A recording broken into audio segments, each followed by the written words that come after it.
Welcome to Halacha in a Year, where we can get to learn all the most relevant halacha through the prism of the Kitzur Shulchan Aruch. You are listening to Rabbi Ya'akov Trump. This year is kindly sponsored by the Moshe Group and CA in zechus of Rivka Béla, bas נחמה שיפרה, and in honor of Rabbi Trump. Today we're going to be looking at the halachas of hoitzah, of carrying. This is a new concept. This is Pei Aleph, the 81st chapter in the Kitzur Shulchan Aruch. This is arguably one of the most complicated of melachas, of the acts that are prohibited on Shabbos. And we're going to start off this section in Pei Aleph in 81 by looking at what's called the domains of Shabbos. In order to understand the halachas of what is not allowed to and what is allowed to do on Shabbos, one needs to understand the parameters of the different domains of Shabbos. We're going to look at all four of them now, and we'll look at the halachas that pertain to them in the coming days. There are four different domains of Shabbos. They are called Rishus HaYachid, the private domain. There is the Rishus HaRabim, which is the public domain. There's a Karmelis, which seems to be an in-between domain. And then there's Makom Patur, which is a place which is sort of neutral.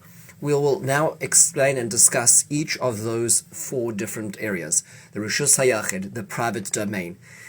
We know that a Rishus HaYachid, what is a Rishus HaYachid? So a private domain is obviously something which is fenced in, walled in. It doesn't have to have that there's fences or walls all the way around. We'll see some of the examples. Obviously, you can have gates, you can have doors, you can have openings in that way. But primarily it has to be fenced in. And it needs to have a minimum surface area of 4 by 4 tefachim. A tefach is a handbreadth, so 4 by 4 handbreadths, which is measured at 14.2 inches or 36 centimeters. So it really isn't a big area if you consider it a private domain. And then also the fence or wall around it needs to be at least 10 tefachim high, which is 36 inches or 90 centimeters high for it to be there. So it could even just be like this sort of ledge, right, which has got, a area which has got a fence around it. Or as an example, let's think about other examples of this. It could be something like a ditch, which has got walls of 10 tefachim down and an surface area at the bottom of more than 4 by 4 tefachim. In that case, it also is. Or if let's say you have a mound which has walls of 10 tefachim high and has a surface area of 4 by 4 tefachim, that could also be true as well. What about slants? So let's say it's a slanted mound. So we'll discuss, as we talk about this, what's called tela mislakate, which means we can look at the certain ratio of distance, of vertical distance to horizontal distance. We'll discuss in future opportunities as well. What about something movable? So let's say I have a barrel in the Rishus HaRabim, it's sort of rounded on all sides by the outside cover of the barrel, and it has in it a sufficient space that even though it's movable, it's still considered a Rishus HaYachid. So you can create a Rishus HaYachid within the Rishus HaRabim. How far is the airspace of the Rishus HaYachid? Meaning, how far up does it stretch? So the interesting halacha is that with the Rishus HaYachid, the private domain, it stretches all the way to the heavens, which means even the airspace is considered private domain in this respect. We'll see some applications of that in the coming days. Where does the wall of the airspace belong? So let's say I have my private domain, I have my property, and I have a wall around it. So let's say I put something on top of the wall from the public domain. Is that considered putting it into the private domain, or is it considered part of the public domain? Meaning it needs to be very precise to understand what the parameters are halachically, legally. So the answer is that the wall airspace is considered a part of the Rishus HaYachid, a part of the private domain as well. And similarly, what about holes in the walls? So let's say I am putting something in a wall from outside. Have I transferred from Rishus to Rishus, from one place to another? So it depends. If the hole is accessible from the inside, so it's a hole inside of the private domain, if I put something in that nook, it's considered still in the private domain.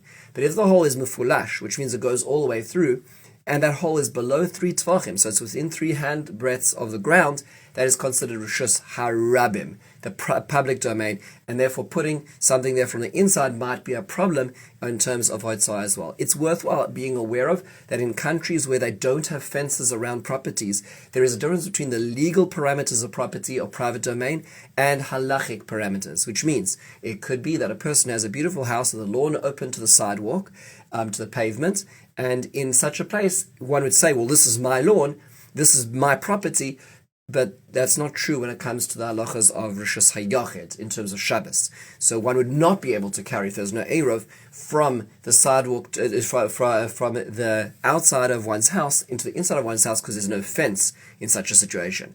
We now move on to the Rishus HaRabim, which is the public domain. What is the public domain? So this is a public thoroughfare which is not surrounded by any perimeter fences, which is at least 16 amos wide. That means 28.5 feet or 8.6 meters wide is the minimum width of it as well. So what examples? So these are main roads of cities. These are highways between cities as well. What about mounds or dirt ditches in the main road? So if let's say you have a ditch, which is a shallow ditch or a small bush, let's say, or garbage, or that's in the public domain in the road. If it is shallower if it's less shallow than 3 tvachim, which is 10.6 inches or 27 centimeters. So it's a ditch which is shallower than that, or a mound or an object which is lower than that amount, then it's considered like it's Rishus HaRabim. But if it's higher or lower, it can be perhaps a Melakom Patur, Rishus HaYachid, or a Karmelis, depending on its dimensions.